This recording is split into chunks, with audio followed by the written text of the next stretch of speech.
你而家聽緊嘅係黃明電台本地頻道。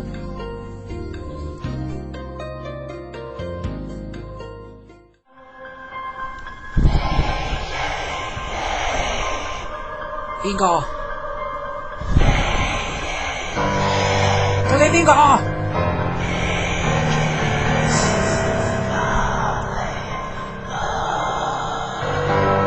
你究竟係邊個？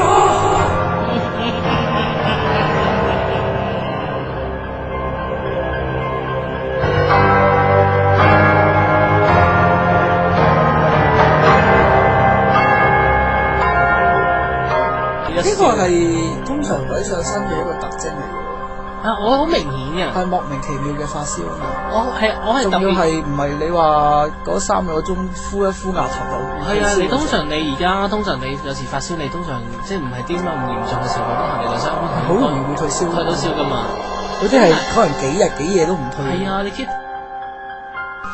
即係平時冇咩呢方面嘅感應咧，可能就因為嗰位有靈異體質嘅女士喺度嘅時候，就會相對嚟講容易感覺到。我好得意嘅，我係一 group 埋呢啲度咧，又或者去到一啲陰廟咧，我就會有咁嘅狀況嘅。我嗰陣時夜食嘅時候咧，我就聽我朋友突然間唔知係呆咗咁喺度突然間望一望，即係我見佢望一望，即係打側個頭望一望，好疑惑地係啦，真係有少少疑惑啦。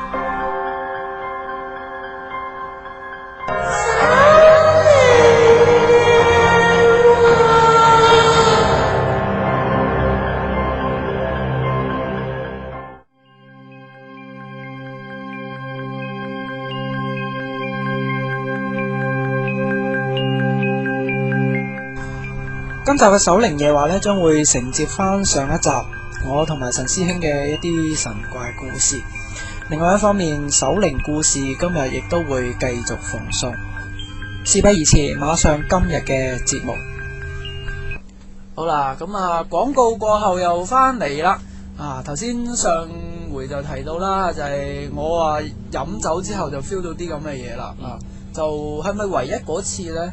應該係啦，唯一嗰次就真係飲酒之後呢，個人係嗨嗨地，但係又唔至於即係醉嗰隻，係醒嘅，個人好知道自己做緊乜嘅，但係總係呢，就係你見唔到嘢，你係 feel 到嗰啲友仔喺度走開 party， 係啦，真係感覺上就係嗰個空地呢，就係有一班細路仔當咗呢度係遊樂場。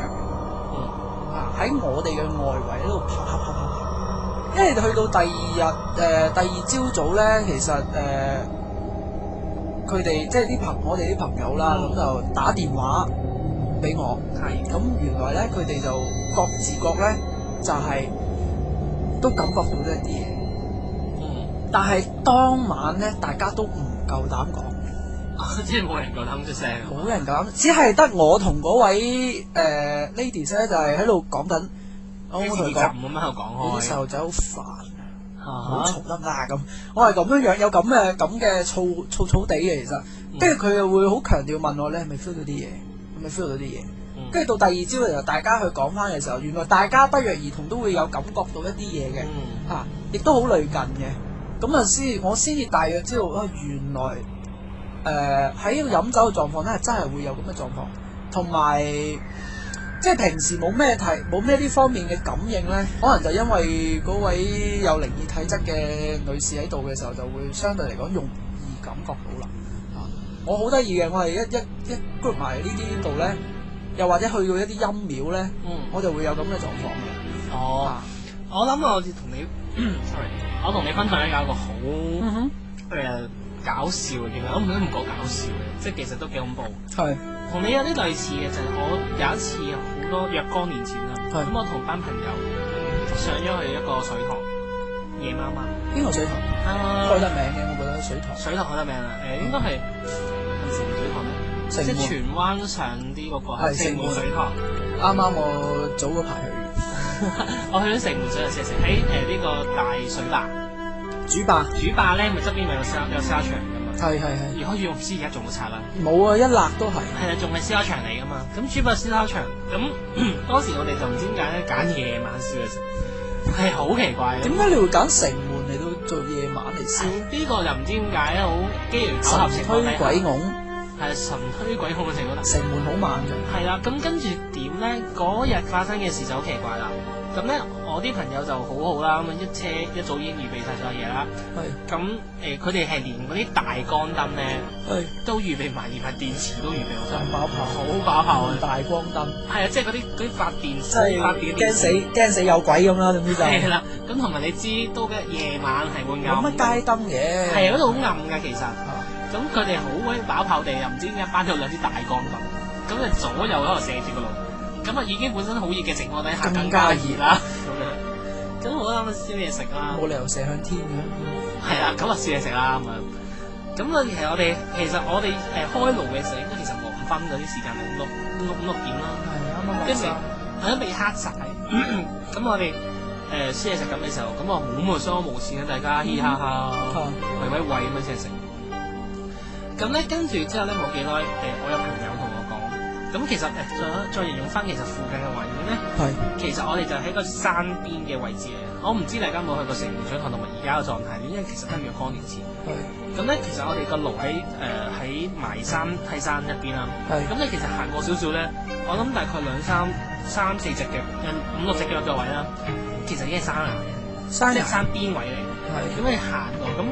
嗰度其實我哋附近前後嗰啲路係冇人用嘅，不過遠處即係遠少少就會有一班人，另外有幾班人喺度燒嘢食。真係人嚟嘅，人好認真，係人嚟嘅，係人嚟嘅燒嘢食，咁啊都係即係有支援啦，萬一有時係啦，都有另一班 group 一定 group，但唔識嘅，當然唔識，當然唔識咯，係啦。咁跟住好啦，咁我哋就幾個柴娃娃嘅人喺度燒嘢食。咁我記得為數應該都大9個㗎啦，我哋嗰日當晚。咁燒嘢食都相安無事，咁突然間咧，就我喺度燒嘢食嘅時候咧，我就聽我朋友突然間唔知點呆咗咁喺度突然間問我望一望，即係我見佢望一望，即係打側個頭望一望，好疑惑地，係啦，跟住係有少少疑惑啦，跟住冇理啦喎，咁我冇理咯，我見佢側住個頭，你睄咗佢已經唔妥，係啦，咁唔理佢嘅燒嘢食啦，咁我當然有自己開始啲聲，所有啲嘢唔妥啦，咁我當然冇出聲嘅再燒嘢食。咁少少下，我又見到時佢又好似真又睄喎，又喺度睄喎，跟住佢係個幅度係越嚟越大咯，即係個頭原本係眼尾睄，可能佢都懷疑係自己幻覺啫。係啦，咁當佢第3、4次嘅時候咧，跟住我就開始我就問佢啦，我知佢坐我隔離，我問佢點啊？你想點啊？做乜嘢啊？即係你知我啲衰聲衰氣嗰啲咧，嗰啲衰聲衰氣嘅點啫咁樣嘅。跟住佢冇嘢啦咁，佢都係唔講喎，係佢唔講喎，咁我冇理佢啦。咁我又問佢，跟住我知你知我啲鍥而不捨嘅精神，冇錯。點啊？講啦，越鬼前心啊！咁我哋咧講啦嗰啲咧，跟住佢都忍唔住，跟住講要講啦。唔係啊，我咧硬係覺得咧，唔知點解成日覺得有啲單車啊側邊行過。單車係佢聽到得，佢話佢感覺到啲單車，好似單車行過，聽咗佢聽鈴鈴聲，即係你通常如果你叫你借咪鈴鈴嘅呢啲嗰啲單車，係啦，跟住之後，跟住佢就跟住我就繼續燒嘢食，跟住我冇答佢，我繼續燒嘢食咁，跟住我當然我係講下嘅時候係因為我真係靜一靜，個人靜一靜嘅時候，我再真係認真去聽一聽嘅時候。不約而同，我真係聽到，我都聽到。咁即係當你好集中精神嘅時候，就聽到啦。係，因為真係聽到鈴鈴，但係睇唔到，未睇到住，未睇到。咁跟住我冇理到啦。咁我同佢講，我就係講，好，試下食啦，不如。跟住佢，因為我同佢識咗多年嘅朋友，咁所以佢 understand 我已經發生咩事啦。即係佢知道嗰下嘅狀態。你咁嘅態度就知，佢就知道係咩事啦。咁我就冇啦，大家唔好理啦，繼續燒。我哋嗱，即係燒完啲雞翼，燒晒嘢走啦。走啦，係唔好講咁多嘢啦，咁留翻啲雞龜俾佢哋得㗎。係啦，由佢走去選啦咁。咁啊好啦，我哋繼續吹水喎。係。跟住就到我出事啦。我出事嘅原因咧就係我繼續聽到鈴鈴聲啦，我開始感覺到啲風咧，嗰啲喺你後面一聲行過，跟住一聲有架車，跟住一聲有架車，總之係引你注意啦。係啦，聽到啲嗰啲聲咁樣，有好多單車咁嘅聲，即係你 feel 到後面會隻涼浸浸嗰啲咧，幫你潑涼啫。可能係啊。啱啲咁熱，feel 到我熱啦，因為咁佢突然間潑涼，我 feel 到我熱咁我涼浸浸。咁咧跟住我就坐下咧，我係衰仔咧，咁我原本咧其實我就對住個山邊，咁啊兩邊大左右兩支大光遮住，咁咧我就將個位咧坐下，我就同人哋調咗位，我就坐咗望住佢入向我方向行過嚟嗰個方向度坐望住啦，我就真係不如然後見到架單車喎，好奇怪點解架單車？真係有架單車無邊冇人咯，即係佢見到架單車喺度踩，好新穎嘅。我啲單車係舊式，我哋送石油氣嗰啲單車，嗰隻係啦，舊嘅喎，好舊啊！真係嗰啲咧鐵嘅嗰啲，專門係好大聲啊嘛，好響嗰啲係啦。咁即係唔係我哋平時而家見到嗰啲單車啦，即係舊式嗰啲送石油氣單車。咁啊 Pro 一陣飛有一架 Pro 一陣有一架，跟住我自己喺度喺心入邊講你。嘢啊！又做粗口，即係講句粗口啦，冇嘢啊！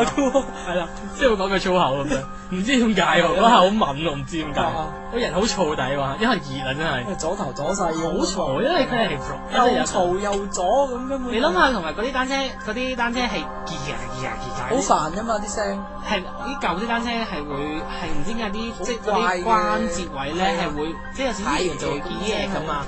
咁佢仲要拎喎，咁你諗下幾嘈啊嘛？嫌你煩，你已經好嘈噶啦，你抵得你哋燒嘢食。咁我覺得其實燒嘢食，跟住燒下我就咁唔理佢咯，望到哇咁咯，跟住我就冇理佢燒嘢食。跟住我已經好唔耐煩嘅人，開始嚟好唔耐煩，唔知點解。我同佢講喂，我同你講燒完未得快啲啱嘢。好哇！你都好忍耐力㗎，其實。係我真係冇咩成，我都已經調翻轉啦。你咩人咁啊？我好似成班朋友喺度，大聲咁嘈，唔能夠咁樣，向住空氣講。唔能夠咁樣，咁跟住我之後成班朋友燒嚟食咁，嗰陣之後真係我依有啲燥仔，不如燒完變咗好鬼熱啊咁樣。我想講我好鬼嘈，但係我哋突然間食咗好鬼熱啊，可唔可以快啲啊？因為驚其他即係係我驚影響到其他朋友。咁跟住之後咧，咁我就跟住得啦，就嚟啦，燒完啦，其實都埋尾啦開始。咁咧跟住之後咧，我就繼續燒嚟食啦，我嘅意識係燒緊嘢食啦。當我做第二嘢下一秒嘅意識就係咩咧？下完食我已經喺間茶餐廳。茶餐廳係我下一茶，即係當我上一秒嘅記憶就係我喺燒鴨腸燒嘢食。係下一秒嘅記憶，我喺茶餐廳。哦，同埋我想講即係。同埋望翻個時間，係中間有2個鐘斷咗片，即係完全唔知道咩原因，唔記得發生咩事。我有2個鐘頭唔見咗，但係嗰2個鐘頭之後，你再有意識嘅時候，嗰度已經係茶餐廳。係啊，總之我喺茶餐廳咯，我坐咗喺茶餐廳。朋友有冇同你講係咩事咧？咁當然有講翻俾我聽啦，咁梗係有講翻俾我聽。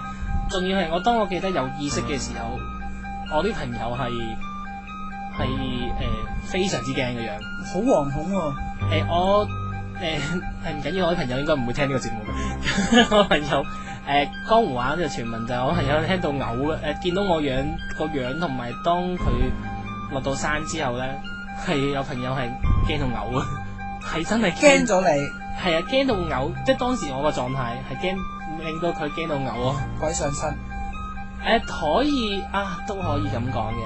係啦，呢個係我其中一個經歷嚟。咁話說係點咧？咁個古仔就嗰2個鐘頭斷片，我就係點咧？就係我喺度燒嘢食啦，係咪？咁我就一路都冇理啦。當然繼續飛奔咁樣，由佢飛啦，你喺度食啦，燒完走啦嗰啲，即係唔熟都快啲燒啦。咁之後咧，我就燒下，突然間咧，我啲朋友就話翻我聽係點咧？我係突然間咧。明明記唔記得我之前同佢講，我山邊有2盞大陽燈帶翻嚟，射住咗我噶嘛。其實你好清晰噶嘛，見到我樣。係。我突然間咧無啦啦咧行起咗身，跟住行咗去隔離嘅龍坐咗喺度，我係背住咗佢哋。係。咁即係話我已經係離開咗嗰支大光燈嘅射個範圍啦。係啊，射程範圍。黑麻麻㗎嗰邊。跟住見到我一個人坐喺度。係。咁佢就當時嘅姿態就係話我好似好眼瞓嗰啲。嗰啲喊緊嗰啲咧，即係總係縮埋咁，佢縮埋咗一嚿之後咧，就然之後坐咗喺度。咁跟住佢哋就不以為意啦，因為可能以為我太熱，企埋一邊唞涼，或者係以為我當時喺另一邊唞緊氣啦。係咯，咁可能佢哋有咁嘅感覺啦。係啊，呢個好唔出奇啊！唔出奇啊 ！friend 咁樣唔會出聲噶嘛，呢啲行開一邊算啦。咁跟住我咧坐喺度嘅時候，咁我坐咗好耐，坐咗大概10零分鐘，就覺得唔對路。佢哋就開始有啲朋友，有啲即係身邊有啲識我當年嘅朋友，就開始覺得唔對路。冇理由㗎，咁耐咁樣，唞啖氣都唔使10幾分鐘啦。係啊，咁或者係我坐喺度好耐，坐喺度，跟住咧佢就開始話望到佢會形容翻俾你聽，我嘅形態係咩咧？我個人咧就喺度左搖右擺，即係坐咗喺度，就喺度咁樣左搖右擺，即係好似暈下上暈咁嘅狀態。有啲嘢推緊你咁咯，個感覺好似。算唔算係？唔知啊，佢總之佢就我唔知。左搖右擺咁。可能係即係搖下啦。咁跟住之後咧，佢咪嗌我喺側邊喺度嗌啦，喺度嗌我名啦，喂 Vincent 點啊你？嗌極都唔點樣嗌啦，即係咁，當然中間就會加啲粗口啦。你冇嘢啊！又係嗰啲嘢啊，咁樣跟住咁樣啦，跟住佢我又冇理佢喎，佢話我當時係冇理佢喎。咁好啦，咁然之後就見到我，即係突然間佢哋想起身行埋嚟嘅時候，我就突然間嘣咗聲起身。咁跟住佢話見到我咧浮咁樣浮下咁樣喺度飲醉酒一樣。似佢因為形容似我飲醉酒，但當時冇飲酒喎。好認真嘅一句係飲酒。咁浮下我行咗出去主題吧。咁因為行咗主題吧，其實都唔係好遠路嘅啫，我諗1-2分鐘路程。行出去，咁大家有去到城門水塘知道，但係主題吧係好長好大條嘅馬路噶嘛。冇錯。咁我哋一路行，咁我就一路行到去堤壩啦，行到堤壩邊，咁我就坐，跟住我隻雙手，佢就話形容俾我聽，雙手係撳住咗個堤壩邊，跟住就喺度搖下搖，繼續搖啦，左搖右擺，左搖右擺，跟住聽到我喺度講嘢。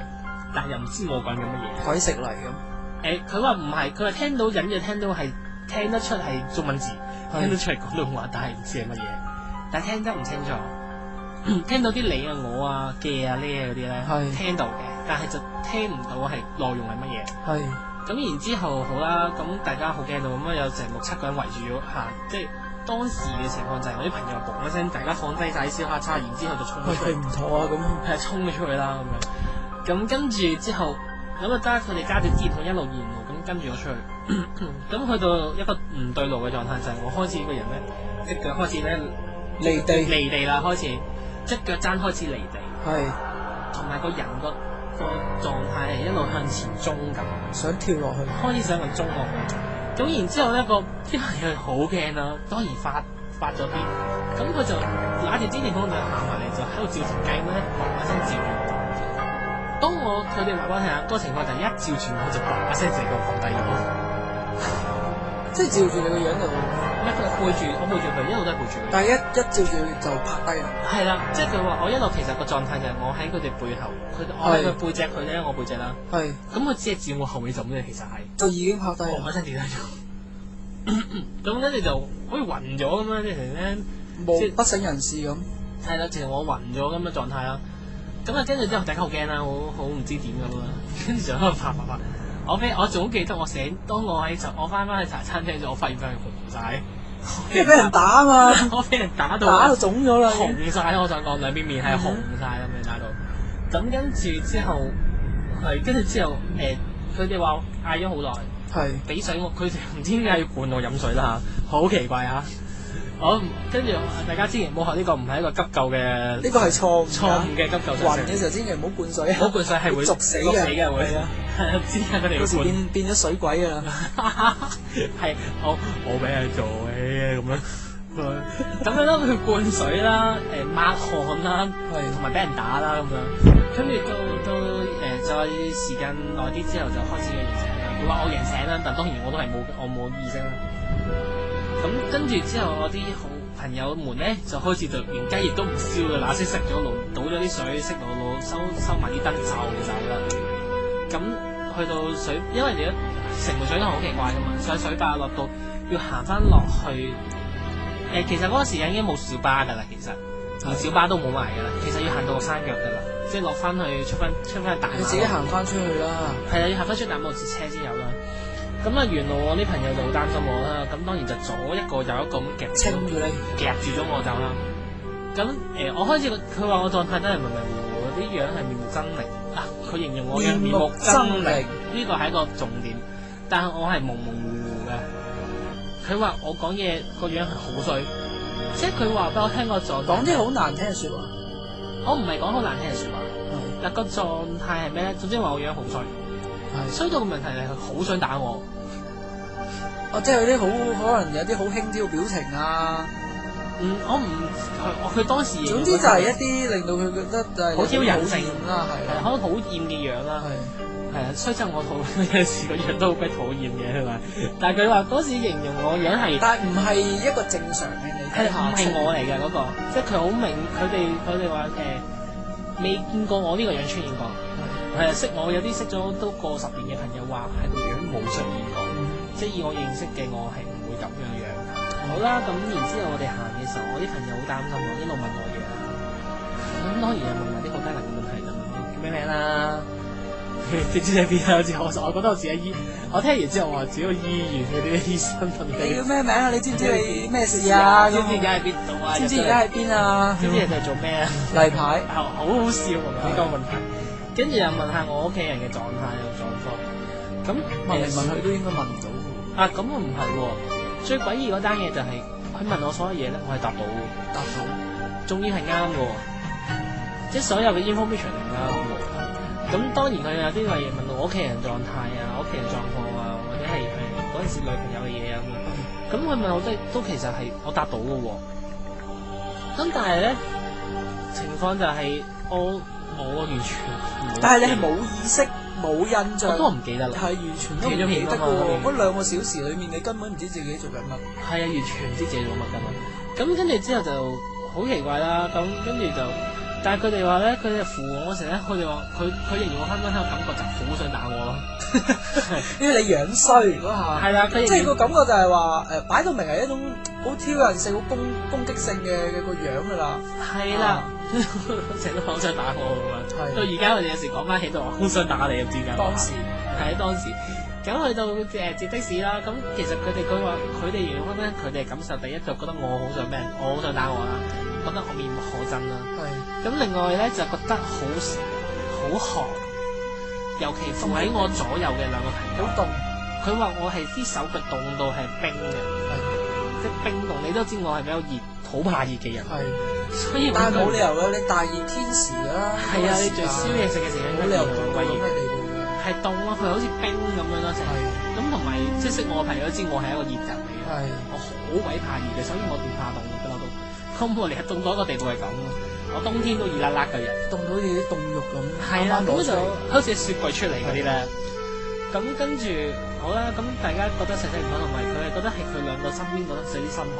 係我感覺到咗嗰種寒氣。係啦，即係好似我身邊嗰2位朋友扶住我咧，就特別係嗰個感應或者嗰個感覺好重。咁佢哋好知道成件事好唔妥，咁但係佢哋冇辦法處理到嘅時候，咁我就嘭嘭聲就衝緊落去啦。咁啊嗱聲接咗我出去市區就出翻荃灣咯。咁出到荃灣去嗰啲茶餐廳掟低咗我，咁我當時我朋友係真係望住我樣係嘔咯。係呢個真係真嘅，即係佢望即係睇到有個朋友。佢係扶你定係？佢唔係扶我嗰個，其實佢喺前邊行緊嗰個啲其他朋友。即係企喺前面帶路嗰個。係一路帶住路行嗰個，因為我喺後邊咯，我係行唔到，其實係。但係佢反而嘔喎。係佢嘔都唔係我嘔。跟住我後尾事後問翻佢點解會嘔，佢話唔知點解望完你之後，唔知點解一種好嘔心嘅感覺。係。佢嘅另一個感覺就唔係面目可憎，係覺得我好恐，即係佢覺得好恐怖，覺得係好唔知點解好有唔明咩原因啦。總之就係大家每一個人嘅感覺就係啦。總之就係覺得就係呢個人好可憎啦，有啲嘢。有啲就覺得好可憎啦，有啲就覺得好嘔心啦，係啦。有啲就覺得啊好奇怪喎，可能當晚咧，我有記得唔同嘅朋友咧，佢哋有好多唔同嘅感覺。佢哋話有人覺得我只不過好似飲醉酒咁樣，即係每一個人當佢再見到我呢個好浮於表面啦，有啲就覺得係啦，就冇乜嘢啦。但係冇飲酒嘅嗰日，係大家冇飲酒，記住個狀態係大家冇飲酒。最關鍵係你又冇飲酒，你又冇帶酒，何來會飲醉酒？係啦，咁啊就佢覺得我個狀態似飲醉酒咯，話好似我瞓着咗。但係好奇怪喎，點解佢哋會有咁嘅狀況都係會帶你落茶餐廳嘅咧？咪因為當時咧其實係想送我翻屋企嘅，係，但係咧好可惜啊，就係大家喺嗰刻冇人記得我住邊。哦，所以就係啦，咁就好想治你。想問，其實佢就知我應該，因為佢知我有意思，我答到嘢嘛。係。咁我唔係有病，我唔係病，佢都唔知點解唔送我醫院，送我去茶餐廳。係咯。咁咪可能大家都攰啫，其實係，即係大家都想歇先，或者係有啲，可能佢覺得我可能唔知大家係咪又覺得我中暑。跟住帶咗個茶都嗌嘢飲啦。但係嗰時你就已經開始做。翻到嚟，我其實到我再有意識，我喺茶餐廳，其實我啱啱就好努力咁勾翻少少嘅，我喺架車度其實開始有意識嘅。喺架的士度。你仲有啲印象就喺架的士。喺的士度啦。係，其實我去到的士差唔多出到去荃灣嘅茶廳就已經。但係呢個茶餐廳裏面嘅你有冇留意到佢有冇啲咩格局咁嘅嘢㗎？冇有冇裝？似我都個感覺似而家嘅翠華茶餐廳，即係佢有冇裝神位啊嗰啲咁？你有冇留意到？啊有，佢有裝。佢有個嗰啲唔知係咪關二哥咧，我唔知啊。知就好似係關二哥，因為我見到有把刀。OK。係啊，阿關二哥喺度嘅。咁樣跟住，其實佢個關二哥會其實喺個 Katra 嘅隔離咯，即係喺個收銀嘅隔離啫嘛，係 Stanley 喺隔離。咁但係其實我係後尾出門口，即係喺門口就收銀隔離就係阿關二哥個位啦。神位啦。係就喺個位啦。係。咁然之後，我開始清醒個人，咁我就見到我就突然間即係好似如夢初醒嗰啲樣咧，瞓醒。發生咗咩事？係，跟住我就咁望，我就覺得唔到，因為其實已經最後走剩6個人咧，計埋我，其他個3個走咗啦已經。有3個翹腳先啊！翹腳啦已經，因為咁啊，之後有冇啲咩事發生啊？你3個？冇啊！佢哋3個咪就係翻到好唔舒服啦，有啲感覺。哦。係啦，大家都覺得好唔舒服啊。都病啦咁啊。有啲小病啦，我就大病啦。係。佢哋就少病啦。係。即係都有啲頭暈身體唔好舒服啦。係。咁我去到嘅時候咧，翻到去酒店嘅，翻到去去到茶廳嘅時候咧。我醒翻嘅時候望翻佢哋咧，係個個都好面青。我其實面都係面青。係。我冇啲朋友啲樣係面青。要收驚喎，其實。係收驚嘅真係要帶佢哋。咁跟住好啦，跟住到佢哋咧，我係見到啲朋友係嚇到唔知點解喺度震咧，係揸住個人咁震。係。唔知點解啦。咁跟住到佢哋都有意識啦，咁樣醒翻，跟住之後再同佢哋即係大家坐喺度定翻落嚟嘅時候。咁我哋就開始再傾啦，即係開始喺嗰晚即晚傾啦，因為我覺得啲事太嚴重，咁我哋即晚傾。傾完之後，大家其實原來咧不約而同我哋9個人咧，都係聽到有單車聲，聽到有鈴聲。咁大家聽到嗰個嘅頻率同埋聽到嗰個狀態有啲唔同嘅。係每個我哋9個人都聽唔同，即係有啲聽到好強烈嘅單車聲，聽到即係我同我另一個朋友咧，其實係聽到好近噶嘛，一聲喺後面添，直頭。佢哋有人聽到遠處聽到叮叮叮叮，有啲叮叮聲，即係嗰啲你知送貨會即係送石器以前嗰啲送石器會喪喺個行人路啊，好阻頭阻勢啊嘛，自己食得唔該咁樣咧。咁我哋就聽佢哋就聽到遠處咁樣啫，佢哋話聽到有單車聲，即係聽到單車聲行過，咁大家都會聽到唔約，不約而同聽到啲聲。係。咁另外有一個最特別係聽到有個朋友係明再聽到咩咧？即係唔係我哋啦，即係唔係我。佢額外啦。佢額外再聽到呢個聲，就聽到小朋友嘅笑聲。小朋友嘅笑聲。係啦，跟住再形容翻，即係佢話。係咯，佢話聽到零零聲，聽到小朋友笑聲。咁但係當時嘅環境其實冇小朋友，就算嗰邊都係啲大人嚟，青少年大人啦，都唔會有細路仔，因為太夜點會帶細路仔上去食啊咁樣。都瞓咗啦。唔係咯，嗰陣時都8點，嗰陣時都成7點8點喎，都唔會咁夜宵啦，小朋友。就算係咁。不過聽聞啊，城門谷一帶咧，就係因為無論佢以前打仗嘅時代啦，佢係醉酒灣防線啦，咁當然係一個比較恐怖嘅地方啦。即係死得好多人，好犧牲好多人嘅地方啦。咁同時間原來就翻查翻歷史咧，其實嗰個地方咧就係一啲嘅礦石坑嘅地方嚟嘅，即係有礦場嘅以前。咁當然你唔知道究竟礦場有冇死到人啦嚇。咁再加上就喺水塘未起之前咧，其實係有幾條村喺水底嘅。咁就可能就同呢啲有啲不約而同有啲關係啦，有啲聯繫啦。所以奉勸大家就係夜媽媽唔好揀啲地方燒嘢食啦，真係。係啊，真係寧願揀啲咩小欖嗰啲燒烤場算啦。建議大家唔好揀呢啲啦。係因為真係都不過其實都有啲方法可以去，如果遇着咁嘅狀況咧，其實第一時間梗係保持鎮靜啦。呢個就成日都教路。咁第二樣嘢就好可能就係有啲人話用夾中指嘅方式啦嚇。好似冇人夾中指嘅。不過咁講啦，其實我估當時朋友真係不知所措啫，有啲。係啊。不過佢哋有一樣嘢用啱咗方法嘅，就係有問到你係邊個。只不過就可能呢隻嘢就未免太強啦，可能。佢都幾醒目㗎。佢真係知道你叫咩名。係啊。嗱，所以話罩忌一樣嘢就係，如果喺你呢啲荒山野嶺嘅時候咧，真係唔好亂嗌。我真係啊。係啊。咪有個重點係咧。呢個我哋成日都聽人講咧，即係夜媽媽行街，有人嗌你中文全名，唔好回頭嘛，唔好回頭。咁同埋係個我覺得個 main point 係咩咧？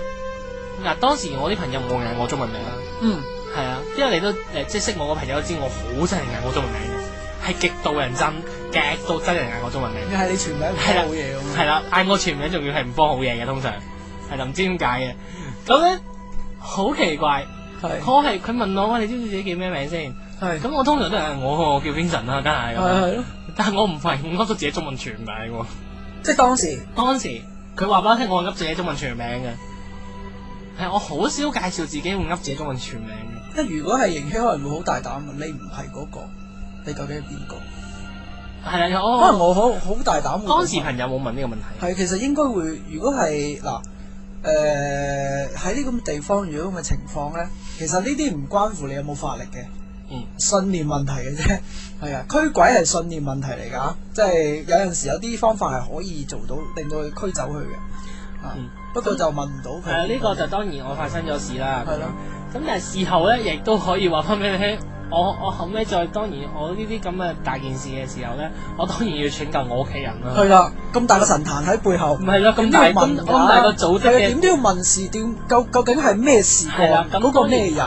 係啦，咁同埋當然點解要喺你身上？係啦，咁同埋係成件事嘅背後發生咩事咧？不如去個廣告。係去廣告。我轉個頭話俾大家聽發生咩事咧。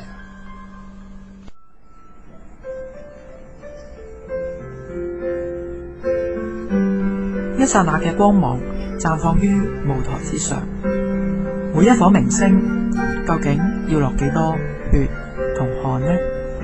小恩子盈希漁人渡口為大家數數明星。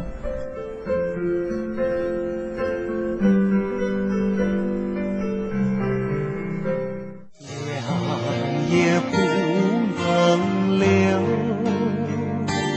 讓那時鐘停不走。好花不常開，好月不常開，愁的結小妹，淚灑小牡丹。中國樂壇百年洪流，有幾多好歌你係耳熟能詳嘅呢？黃明電台本地頻道懷舊之夜，同你懷緬一下阿爺輩嘅歌聲嘅裊裊餘音，以及佢哋嘅風華絕代。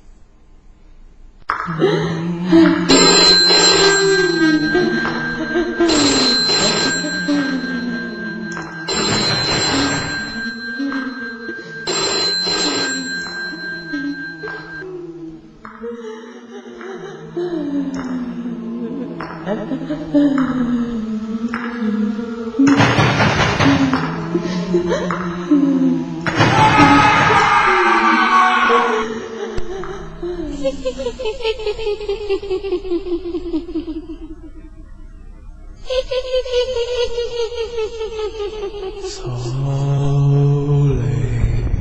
夜話。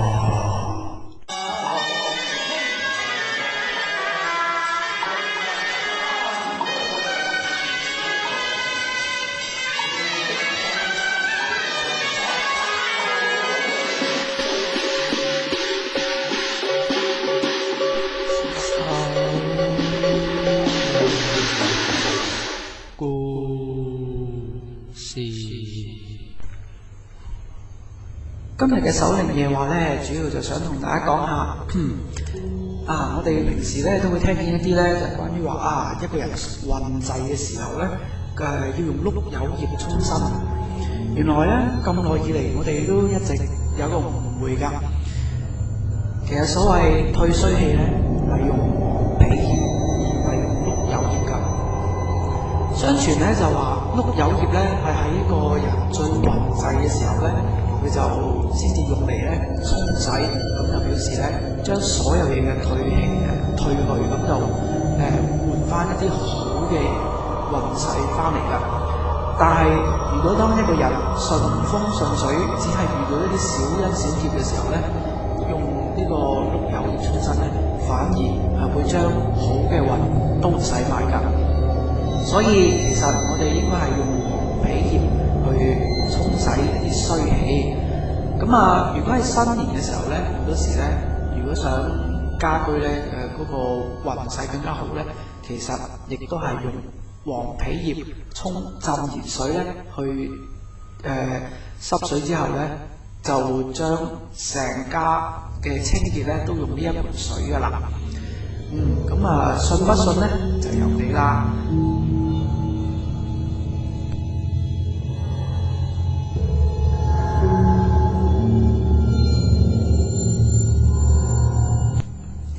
好啦，廣告過後翻嚟咧，就繼續城門水塘嘅經歷啦。咁其實事後你肯定揾家族神壇去問事噶啦。我都頭先，我哋啱啱咪後都講過，我係即係我係衰乜嘢咧？究竟咁三代都係啦，三個三長。即係你阿姨婆，即係三代都問啦。咁究竟問到啲咩出嚟咧？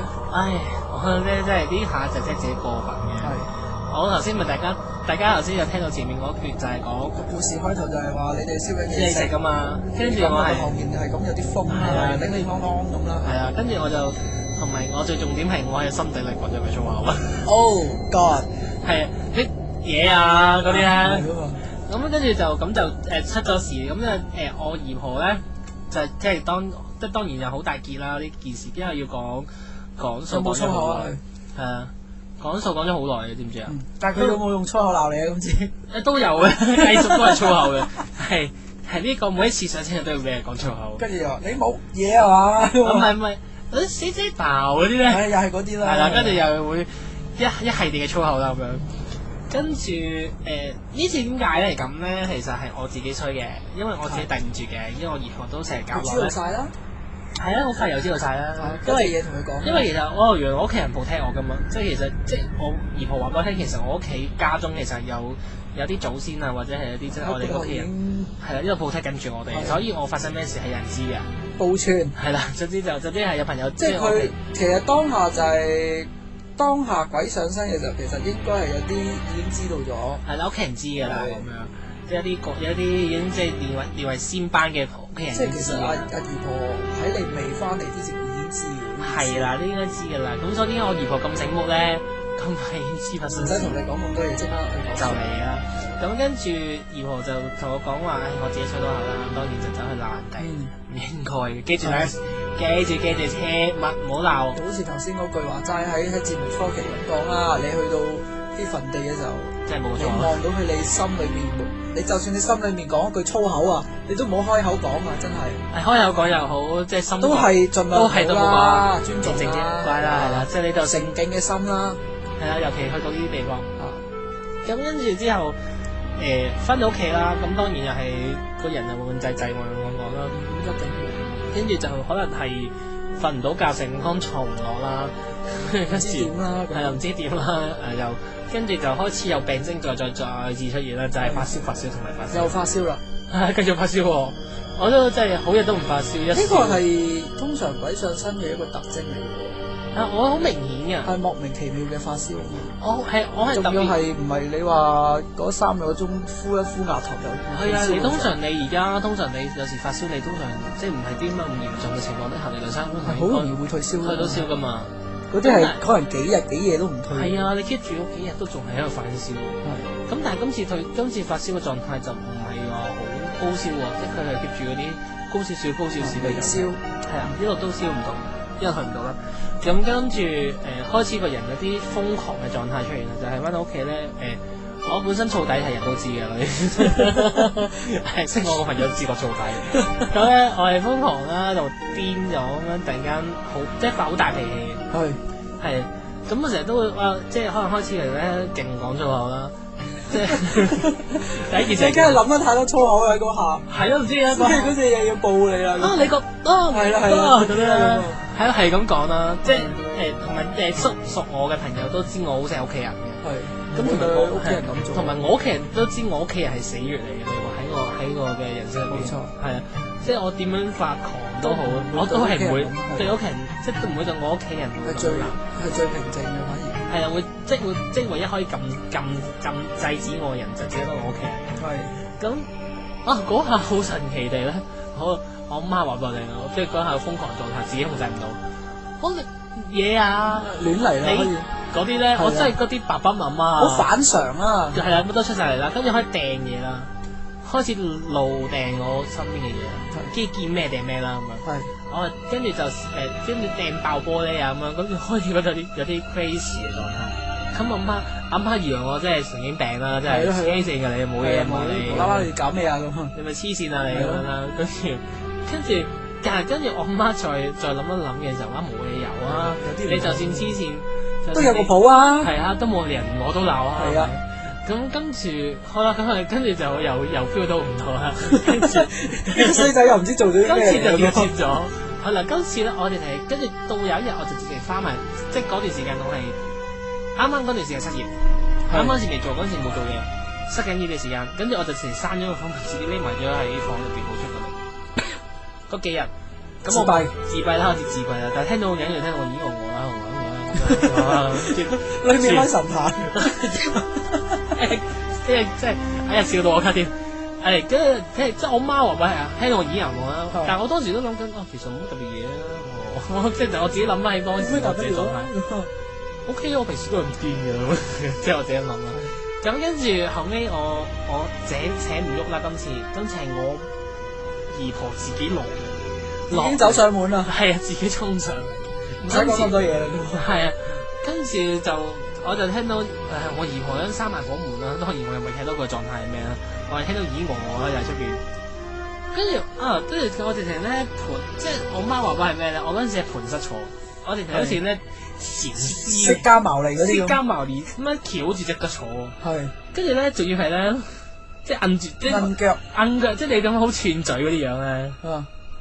咁跟住我就聽到跟住我姨婆咧，今次我好聽啦，我今日聽到我姨婆講咩啦？係我姨婆喺房入出邊，我喺入邊。係我姨婆就好大聲啦，今次聽佢講廣東話，即係廣東話，我真係聽得到佢講，因為我姨婆廣東話都少少鄉下音。係咁，但係今次聽得到佢講咩？講緊啲咩？粗口緬文啊！粗口緬文啦，又 skip 咗啲粗口啦，將佢而家以下嘅對話將佢係美化咗啦，過濾咗嘅。係啦，我而家就。唔係，跟住話咁而家你想點先咁樣？你而家想點？你一係走，一係我而家趕你走，你自己揀啦咁樣。係。跟住我就好似我就記得我記得講咩？而家走咩走？呢度我地方，而家你就你走咁樣啦，咁樣啦。跟住有人鬧咗大輪啦。係。咁跟住之後咧，就開始咧，我姨婆嗰啲咧，唔知點解會有啲，我唔知佢攞啲咩出嚟，有啲法器啦，嚿木有一個好似。我形容嗰嚿嘢係一嚿以前咧舊式嗰啲番梘咧，裝番梘嗰啲番梘盒啊，係一個盒仔嚟。嗰個印嚟嘅其實係咪印嚟㗎？係我唔知啊。裡面應該有個印，我唔知啊。通常係呢啲叫做唐印，就係每一個神壇都會有嘅。係啊，呢係嚿咁嘅嘢啦。即係一個所謂祖師爺嘅一個象徵。係啦，咁啊依喺度咦人啊咩啦啦，唔知佢講乜嘢，又跟住之後又唔知佢講講乜嘢。啲咒語係啦啦，，咁跟住之後咧，開始咁發，又開始嚟啦。跟住開始發狂啦，就話喺度掟嘢。咁咧當時係誒有咩掟咩啦，枕頭啊咩都鬧。總之就係想講就走。啦，走啊！總之就係咁啦，係啦。跟住就我都沒有。係啦，跟類似呢啲住今次唔知點解灑米喎，我佢見到佢灑米啊灑米喎。呢回勁喎，我見到我今次就嗱上一次喺我咁若干年前嘅時候咧，細個最原就始冇事咧，就飲嘢啫，都係係咯。今次灑米喎今次去到灑米喎，就應該有啲唔係啦，有啲唔妥啦。跟住之後咧就做，當時我仲形容翻俾大家聽，當時我姨婆咧都好想翻下年紀，我姨婆嗰時當年係86，哇，好大當年啊年紀㗎喎。當年因為我姨婆而家唔喺度啦，係因為佢啲仙遊咗啦已經。嗯當年86歲啊！哇！你嗰下個英勇嘅程度真係嚇到我，我諗翻起可能我都驚。而家諗翻都驚嗬。佢係突然間好型棍地咧爆門咧，係啵一聲兜嘢踢埋係，爆咗道門口。當時我婆我媽話俾我聽，係姨婆踢爆道門，好驚，姨婆踢爆道門，86歲嘅老人家踢爆道門，好恐怖。跟住佢就衝入嚟，就唔知喺度耍繼續我記得咋，就耍埋一堆嘢啦。係跟住就嘰哩咕嚕啦咁樣啦，跟住就散米啦，跟住又唔知，跟住就唔知攞嚿唔知東西又壓住我，唔知點壓，係咪叫泰山壓頂？係咁樣壓落嚟啦，壓落你個頭頂，係啊，跟住天靈蓋位跟住就聽到啊，跟住我呢下就最恐怖，就係咧，我咧媽話翻俾我聽，呢個我唔知嘅，我媽話俾我聽咧，佢聽到另一把聲，嗰把聲唔係我，男人聲、女人聲、一把女人聲，女人聲佢話聽到把女人聲，但女人聲即係喺我口出現嘅，不過唔係我嚟嘅嗰個，唔係你嚟嘅，我聽到我喺度好凄厲嘅嗌聲，即係咁啊！有冇呢啲咁？唔記得我冇啊，冇印象啦已經。類似呢啲啊，咁跟住之後，跟住好啦，咁我姨婆就事後又俾杯嘢我飲啦，跟住嗰杯真係苦茶，係跟住佢俾一杯真係燒咗灰，即係灰嗰啲苦茶，好難飲㗎啦。 1萬個難飲，睇你仲敢唔敢亂嚟㗎？真係1萬個難飲，亂真係咁講嘢啊大家可以形容俾大家聽，係真係1萬個難飲，係係我飲過，因為飲飲完之後屙咗3日，真係屙。咩污糟邋遢嘢屙晒出嚟啊，乜都屙晒大佬，屙到腳都軟埋，跟住仲要腸胃炎咯，我同你講。係跟住接落嚟就係腸胃炎咯。我飲完之後，跟住個人又係虛脫咁樣咧，攤咗就啵，我真係攤咗張床度就攤咗，就攤咗咁樣啦。係咁到時候我請咗我姨婆、我阿婆啊、我媽啊，全部出動係啊啲女人咧喺出邊咧就喺度講緊呢件事。講呢件事啊。咁我醒咗行出去啦，跟住咁好例牌菜，我姨婆就問我阿婆同我媽就不其然3個女人就會不斷鬧。但係其實佢鬧之中其實有冇講透露到佢呢個咩人嚟？其實咧就係咁嘅，話説咧就係我當日喺城市中學咧，我就好暴躁啦，講粗口啦。係咁咧其實咧我就得罪咗一個即係當時佢我姨婆話我聽就係話一個即係嗰個喺嗰個地方一個比較靈力比較高嘅一個女人。咁因為咧其實佢就話佢應該呢個人咧呢個女人咧應該都好多年嘅啦咁樣。鬼王嚟啦，就真唔知係咪啦？聽我姨婆話齋，嗰個範圍裏面比較高，都係比較高人啊嘛。咁跟住可能就因為其實咧就正咧就因為我哋喺個地方咧其實好衰嘅。頭先形容講俾大家聽咧，喺我哋附近嘅時候左右其實係冇人識嘅嘛，得我哋一檔嘅嘛。好遠㗎啦，跟住就係隔係啊，隔咗一段好遠嘅佢哋先見到佢哋有其他人識嘅食。係咁跟住之後就變咗。好似就係話我哋因為呢班人太嘈，同埋我哋呢班人好一鬼叫啦，哇咁樣。最大嘅致命點就係你開咗2盞大光燈。係啦，其實同埋有其實我哋開咗好大盞大光燈，咁同埋我同大家講過頭先，即係如果大家好留心聽過嗰個故仔咧，個故仔後邊講我哋係起咗係一個懸崖邊㗎嘛。係。咁其實咧，我哋嗰啲大光燈係射咗落去懸崖下邊。即係懸崖邊嗰啲位置，即係明佢哋棲息嘅地方，我哋照埋落去。咁跟住，所以其實佢哋話，其實呢個人，即係呢個女人咧，係啦，呢個女朋友咧，sorry，呢個女性朋友咧，就佢都俾咗好多 hints 我哋噶啦，已經警告你噶啦，警告咗好多即係佢揾一大班細路仔喺側邊度玩單車，已經警告你啦。係啦，同埋即係有聽到黏黏啊，係啦，有聽到單車已經警告緊你噶啦。係啦，其實已經好多次噶啦。咁咧，但係最死就係你講嗰句粗口。係啦，跟住係啦，同埋即係致命傷就係我自己喺個心底裏講咗句粗口啦，同埋咒罵佢啦。我即係唔係我好似我嗰句説話咧，除咗講粗口之外，我就好似印象中咧，我記得講咗一句説話，跟住講多句，你夠膽你出嚟俾我見啦！哦，即係有啲已經挑釁啦，係啦，就係我當時就後尾發現就係我自己有啲挑釁。所以你姨婆同佢講數嘅時候就好惡啦，已經去到。係因為佢都有惡嘅，佢話嗰陣時，即係同埋，所以唔好得罪女人。係啊，寧得罪小人就莫得罪女人，尤其女鬼都係更加唔可以得罪。咁所以嗰個狀態咪就係咁咯，同埋我媽都好醒目，因為佢知道，因為我致命傷就係我媽。我媽出聲或者我媽做啲嘅舉動，令到我咧，我係乜都會軟化下。求學。但今次係同埋係今次係調翻轉，我婆我媽出手咧，反而令我更加激動喎。係啦，咁更加即係瘋狂啊個人。咁所以根本就唔係一般嘅你嚟啦。係啦，嗰個一就好肯定嗰個唔係我嚟啦咁樣。係咯，根本就咁樣。同埋即係從呢件事之後，我就開始學懂咗，以後唔準再係咁。跟住之後我就乖咗啦。跟住之後我即係學精咗，今次咁大鑊。因為我都足足病咗成個月啦，因為我足足搞咗1個月時間，我先都先即係叫做病好，搞咗好耐。中西醫睇晒，乜都要做晒。咁所以奉勸大家咧，即係小心啦，唔好啦，同埋尤其是即係如果大家有時候真係行開山咧，我唔知有啲可能聽眾們可能有啲中意行山啊，或者中意去啲去啲水塘啊，咁咧但係即係千祈唔好做啲咩咧，即係千祈要即係大家 relax 啦，即係行山之前要 relax。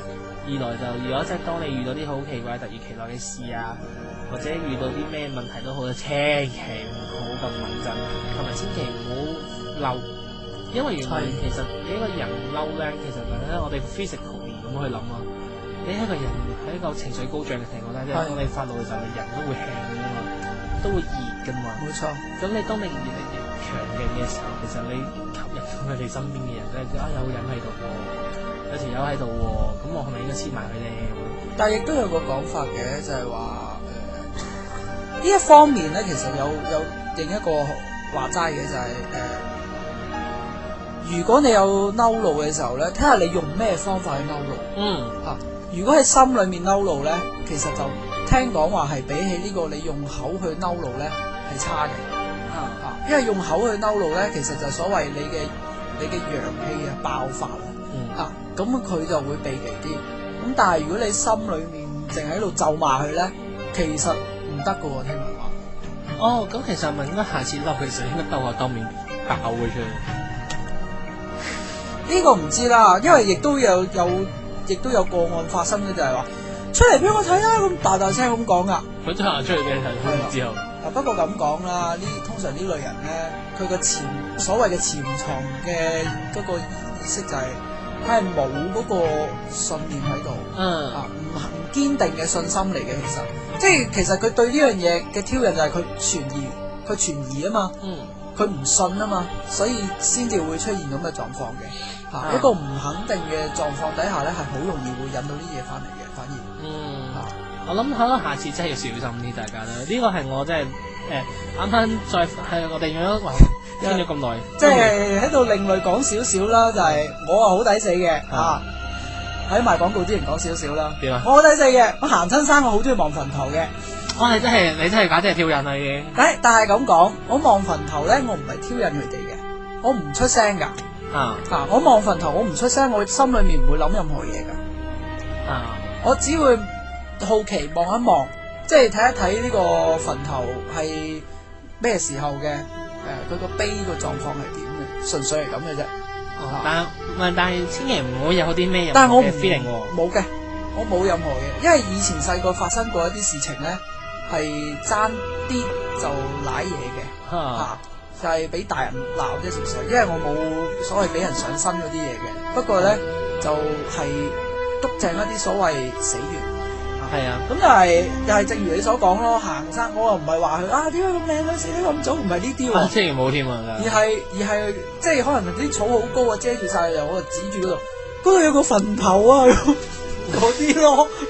咁多啲，嗰啲咯，純粹跟住就會所有人就會即刻將個目光唔係投射嗰度啊嘛，投射你我啊嘛，你冇嘢啊，係啦，真係會有人咁鬧你噶，你冇嘢啊嘛，咁啊，中間多咗個亂講嘢咁啊，走啦，嗰啲咯，咁事實上係真噶喎，所以奉勸大家行山嘅時候真係，係啊，你望佢咧就係好自然嘅事，因為無啦啦有件建築物喺度，咁但係另一方面就千祈奉勸大家就唔好亂嚟。同埋唔好有任何嘅 feeling 啊，真係真嘅。就算你心裏面見到嗰個人點靚女都好，你都唔可以有任何嘅感覺。係啊，咁呢個事實嚟嘅。好，咁啊，又去廣告先，跟住就最後嘅部分就會講下，即係未去到正題嘅。係我哋今日嘅正題未到嘅，其實點知講咗荷里活有間大酒店嘅大酒店啦。嗰間大酒店究竟有啲咩嘅格局咧？咩設施？咁啊，順道講下7月14嘅嘢噶咯。係啦，上次我暗地裏喺今日好心情喺今日好心情嘅電話訪談裏面都有講過嘅。講過下有啲嘢，如果大家唔記得唔緊要，等間一陣再講俾大家聽。想知道陳師兄同盈希仲會有啲咩經歷同大家分享，請留意下一集嘅守靈夜話。以上節目內容只反映主持或嘉賓嘅個人意見，與本台立場無關。多謝你嘅收聽。